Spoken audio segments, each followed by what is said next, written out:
Welcome to the RTO Superhero Podcast with my special guest, Lauren, who we're going to be talking today about supporting students with disabilities and under the revised standards, what do RTOs now need to do? Welcome, Lauren, to the RTO Superhero Podcast. Hello, Angela. Thank you for having me back.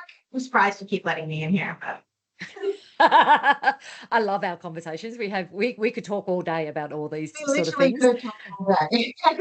Yeah. So we in our last podcast we talked about support services, and we had a very robust conversation about what we think the changes are going to be. Now we're going to drill into disabilities and what is it that RTOs need to be mindful of, and in particular looking at legislation around disability support and what we now need to apply when it comes to support services with disabilities. So let's start with you.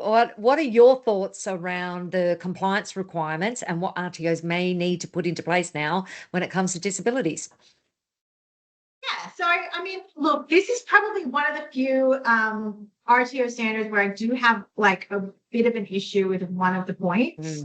So I think like the reasonable adjustment stuff, there was like a reference to it in the old standards. So there was, I think it's just good that they've kind of fleshed it out now in a little bit more detail. And I think mainly this is going to relate to like 2.1, 2.2 and how 2.1, 2.2 mesh into 2.4, which is like really making sure that you understand if there's a disability need and how you're going to input that in the workplace. I guess, and I understand the standard A, but A says vet students are supported to disclose their disability if they wish. And I guess that's my only issue is that having worked in a lot of colleges where we've got high need students, quite often students are reluctant to disclose a disability because they're worried that like they won't be let in. They'll be told, no, sorry, no luck. And I especially see this in like the vet in school space.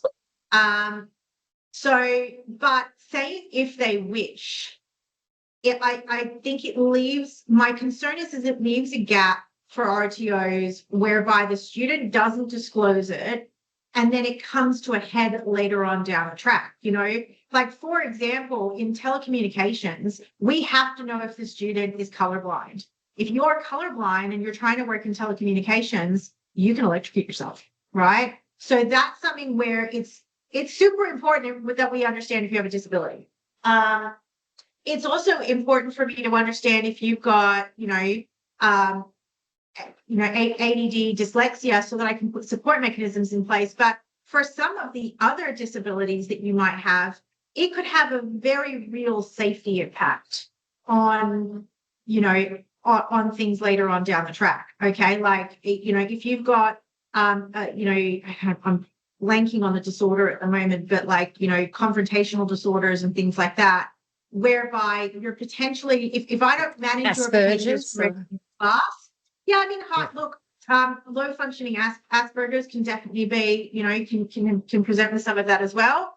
But there are certain issues where if I don't know what your disability is, even things like, anemia or, blood sugar issues and stuff like that. If I don't know about that, and we're running our practical workshop, we're doing construction, it's a little bit hot, we're running a little bit late, we missed our break, and I don't know what your condition is, and you're now passed out you're then passed out with power tools in your hands, right? I feel like that, if they wish, is a bit of a risk. So I think the impetus is gonna be on RTOs to push in that area a little bit and to have information specific to their courses as to like, you need to just like, we really do want to know, and please do disclose if you've got any student needs. These are some of the student needs we need to understand from a safety perspective, and other needs we would just like, the more you share with us, the better we can adapt and make sure the training is going to be suitable for you, right? So I think A is problematic with that particular language, and because it's quite wishy-washy, I'm actually hoping that it's going to be taken out when they go through that legal process, as you wish. It's not, from a legal perspective, it's problematic. So I'm hoping that that little statement is going to be pulled out. If it does, then that's fine. But it puts, like, the thing is that with RTOs, it is going to put a very clear emphasis on the fact that you guys do need to figure out the students that you're accepting. Once you take on that student, you are taking on the needs of that student and you will be required to account for them. If you were silly enough not to find out about them before the course, and now all of a sudden you're going to have to adapt your facility, or you're going to have to adapt your training, or you're going to have to find alternate workplaces that are going to be able to be suitable for these students, that's your fault for not doing your due diligence in the enrollment process. Yeah. And one of the things that I see will be, I'll go back first. I agree. I think we need to know if there are disabilities. Whilst you were talking, I was thinking, actually, we should know about health conditions as well, particularly if we're working with high risk equipment and they're going to be driving a forklift truck or something like that. So how do we circumnavigate that? But I think the biggest part is what I experienced as an RTO when I ran my own RTO. Most people didn't fill in that they had a disability, and we had no idea until it raised its head during, so in particular, mental health. Yeah. And then it comes up, and like we had a student that was off her medication for bipolar, and had an episode within the classroom, and we had no idea. No one knew that she was bipolar. So how do we like, if we go to a point where if you wish you can put this in, well, how then do we deal with that? How do we deal with that? And how does the trainer deal with that? And then that made me think about where we were talking about in the last episode about support services and mental health. And we're looking at how trainers can identify mental health issues. Well, how do they identify other disabilities as well? Like, we are responsible for protecting the trainer as well as the other students. So how do we adjust that? Anyway, like, that can be a huge part there.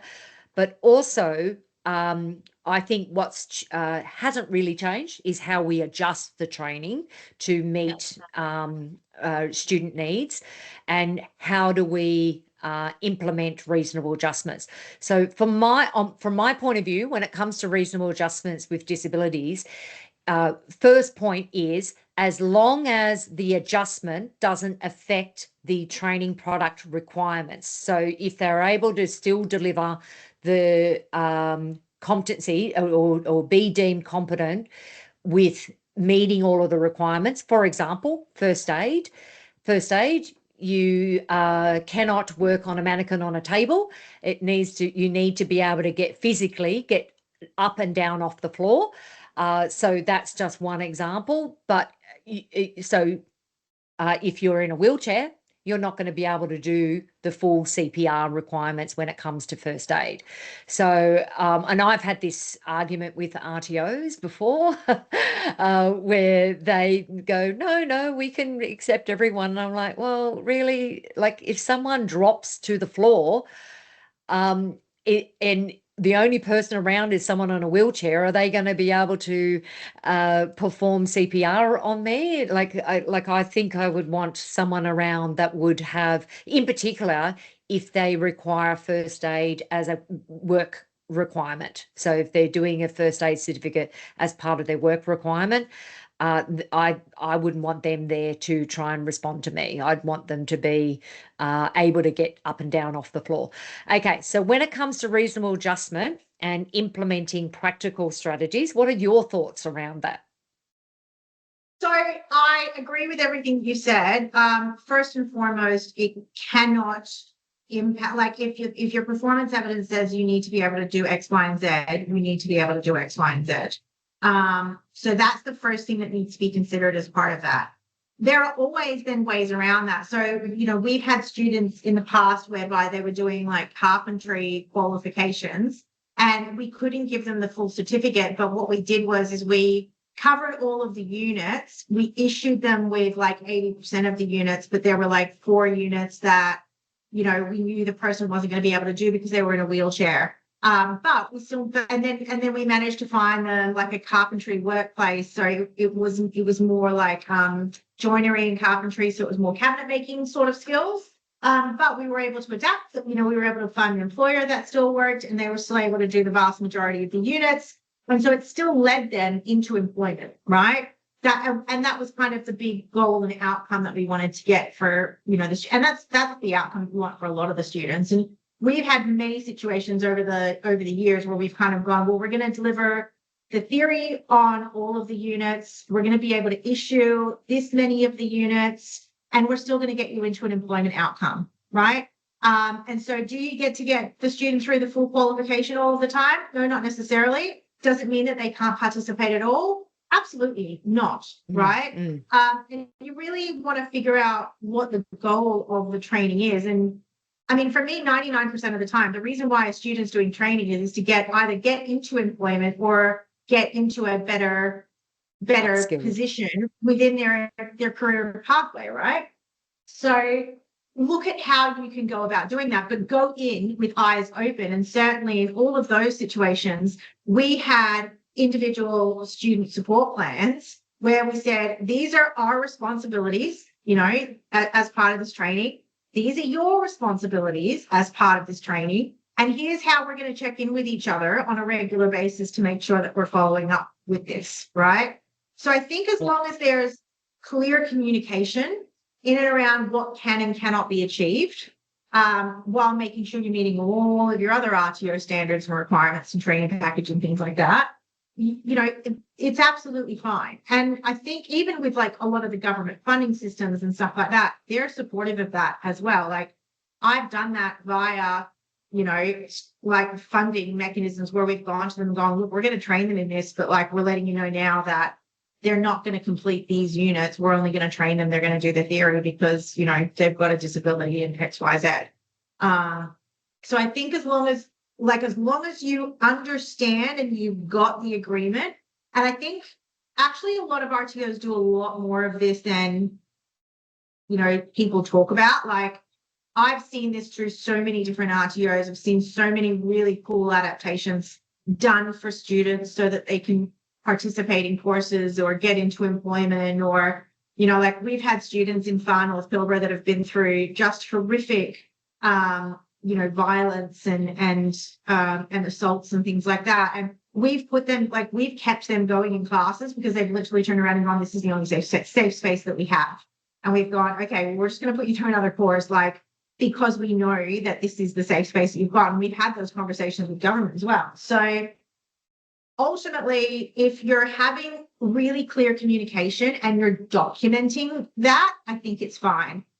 Where RTOs go wrong is that they do all of these wonderful things and they don't document it. No. And so when it comes to we've got an event enrollment form and the student is signed to say that I've got ADD and dyslexia and OCD and X, Y, and Z. And then we go, okay, and what was the support that was provided to that student? And the person goes, well, we did this and we did this and we did this and we did this. And then we go, and then they go, okay, where's your evidence of that? And then and then RTOs sit there and go, like, let me go talk to the trainer, and maybe there was an email that was sent, and then Asper sits there and goes, but according to your student support policy and procedure, you have a student support form that you utilize in all of these cases. And then the RTO goes, yeah, we didn't fill that out in this case. I feel for RTOs because I see this all the time. I'm like, you have a policy, you have a form, and but often the trainer just adapts on the go.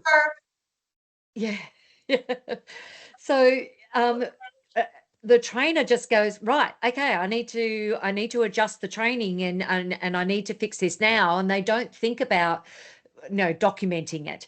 And this is where you really do need to have, like, and we've got AI, we've got all sorts of tech that we can use now where we could record what happened. You can go to your phone and just record how you made an adjustment and then put it onto the student file. So there isn't really any excuses, but it's like you just need to think about it. Okay, how do we do this? And that, whilst we were discussing, I was thinking, you know what, we really should be training our trainers on how to make reasonable adjustments, in particular for each individual RTO. What is a reasonable adjustment that can be for your training products that you deliver?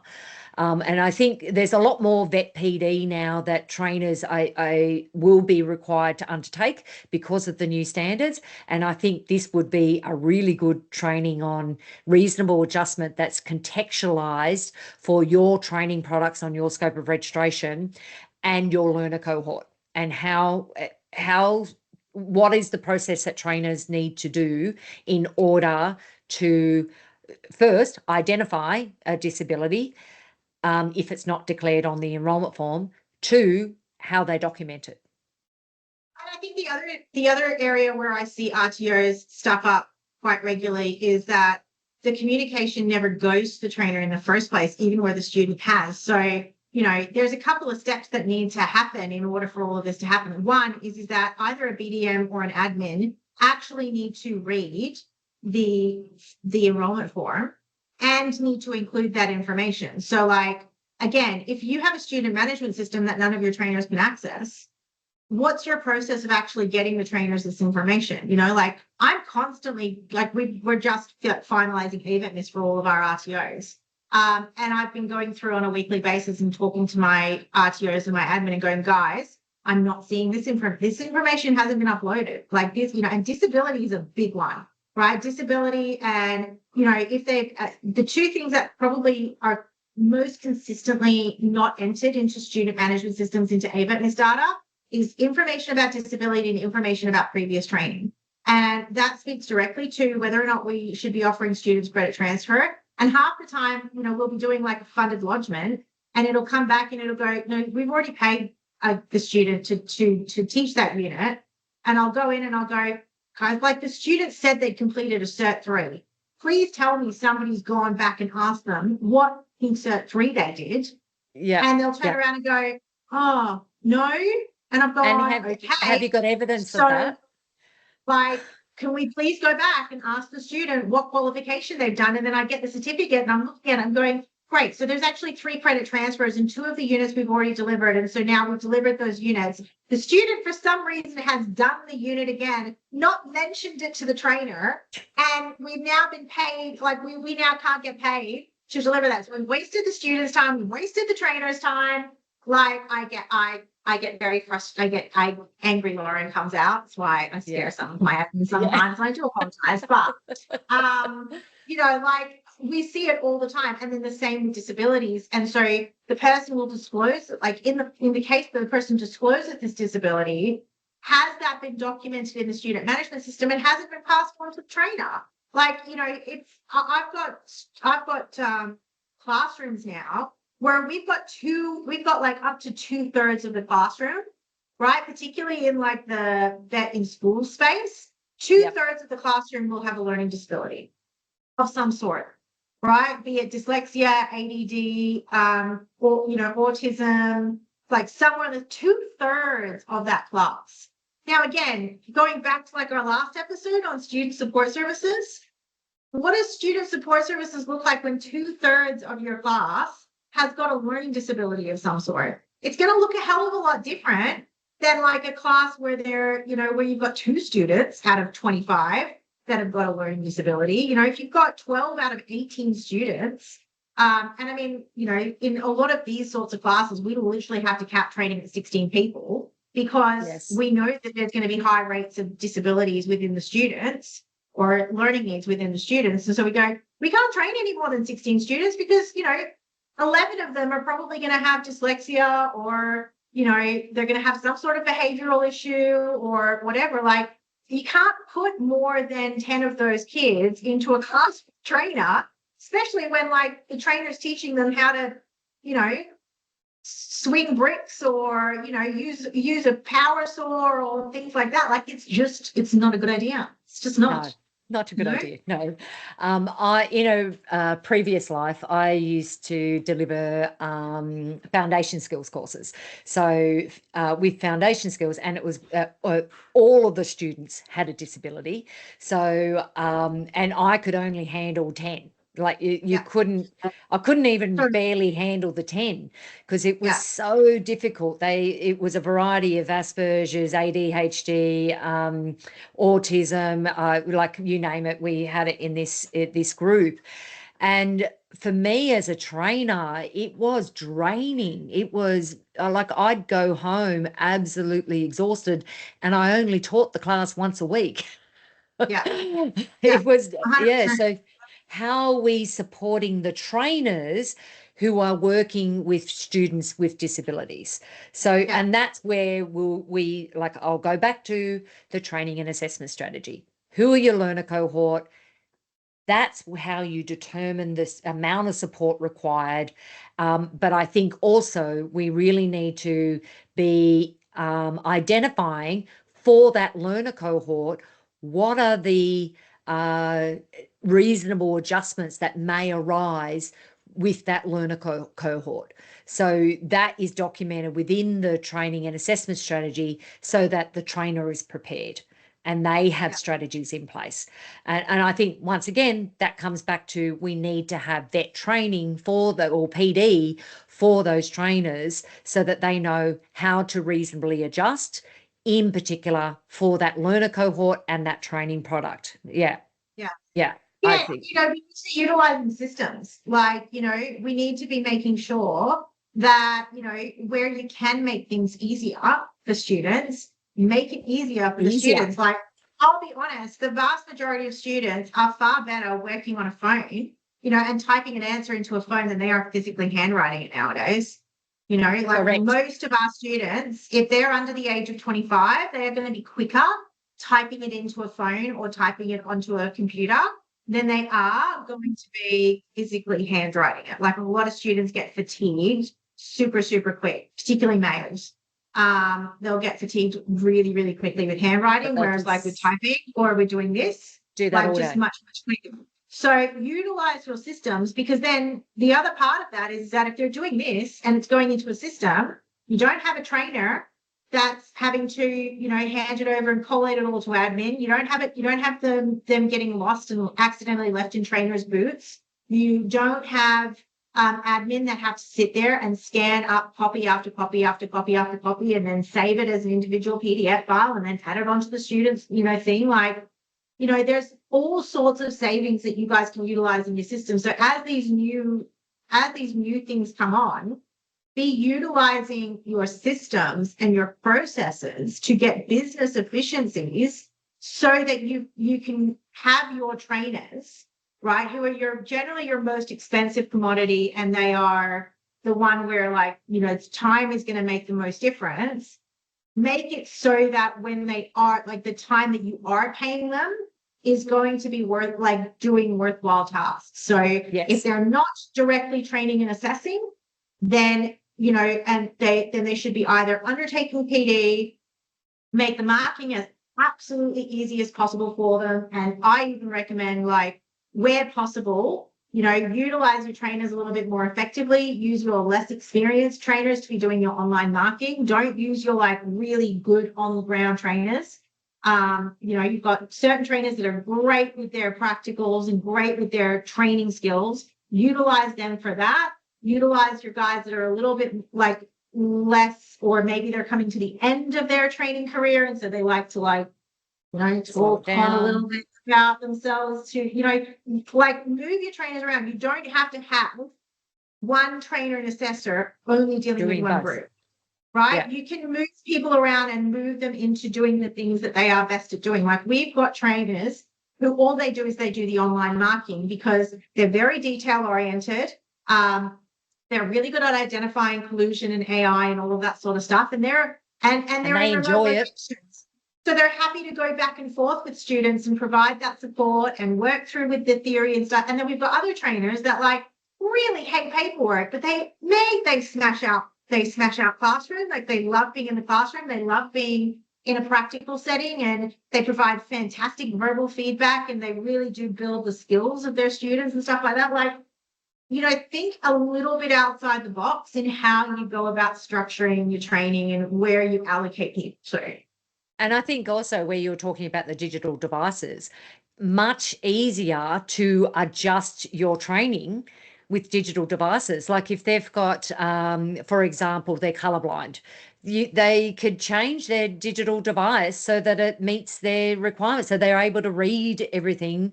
And there's, a range of different things that you can do with digital devices that makes it so much easier, such as the question can be read out to them by their phone, so they can just get it read out aloud, which will make it much easier. So I think, I love that idea about the digital devices.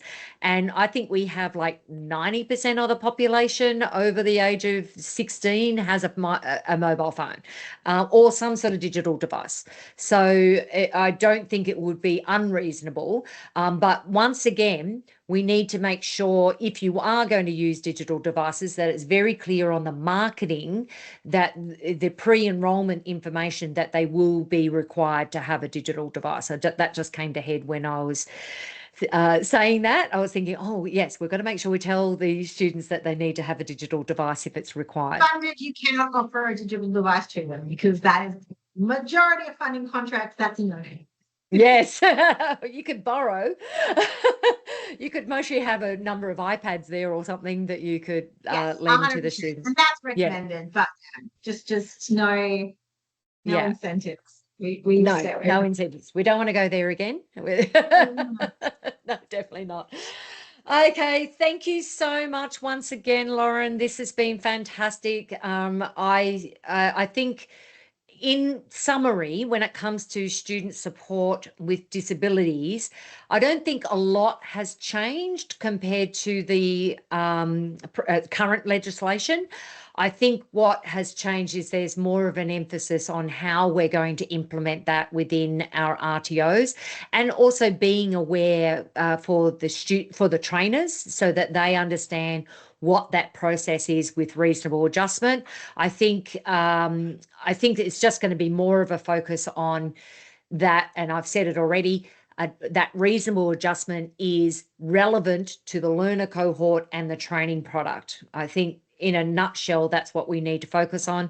I think there's a lot of great strategies that people can put into place. And with all the tech that we have now with AI, there are so many things that we can do to assist students to get through their training. And I think it's been so good hearing from you and your point of view and your experience as well. That's been fantastic, hearing about your experience with working with RTOs and disabilities. Thank you so much for having me, Angela, and I can't wait to catch up again next month. Yeah, we're looking forward to it. Next month, we're going to be having a look at clear and accurate student information. So very important area. So looking at how your transparency of the information that you're providing to the students prior to course commencement, but also during, whilst they're doing their training. So we touched on that with support services, and also ensuring that the training product that they're enrolled in is actually suitable to the student. So I'm looking forward to catching up with you again next month and having a chat about those topics. Thanks again, Lauren, and bye for Thanks,